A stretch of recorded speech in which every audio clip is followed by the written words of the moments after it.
টানি ফুট যায়, বাস ওদিক যায় তো ওভারটেক করতে আমার আমার সামনে এখন গাড়ি ওভারটেক করতে আমি এর পিছনে, তা আমার বাধাইতে মানে এমন চাপ দিচ্ছে সাথে নামাই দিচ্ছে না বাধাই দিচ্ছে, গাড়ি ভেঙে গেছে তো লয়ে গেছে, আমি বলতে পারি না একটা পড়ে গেছে রাস্তায়, তারপরে আমার পাশে মাথায় তলে পড়ি না, আমি তখন সামনে ড্রাইভার, আমি বলতে পারি না আমার তো ভেঙে গেছে লয়ে গেছে, একবার ভোটে পড়ছে আমি তো পিছন বাজারে লয়ে গেছে।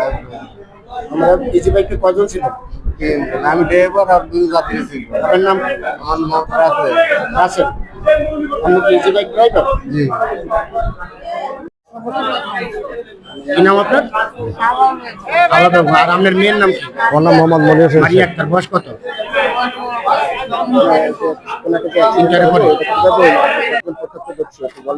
অ্যাক্সিডেন্ট বলতে আমি এখানে দাঁড়ানো ছিলাম মোটরসাইকেলের উপরে, আপনার অটোটা পিরোজপুর থেকে আসছিল আর বাসটা আপনার হলো বরিশাল থেকে আসছিল, পিরোজপুর দিকে যাচ্ছে।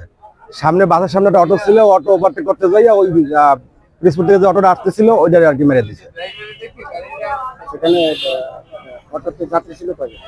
যাত্রী কজন ছিল এটা আমি দেখি নাই, আমি ওই বাস আটক করার জন্য ওই অবস্থায় আমি বাস আটক করতে জি, বাস আটক আমি করছি। যারা ইজি বাইকে ছিল তাদের অবস্থা কেমন?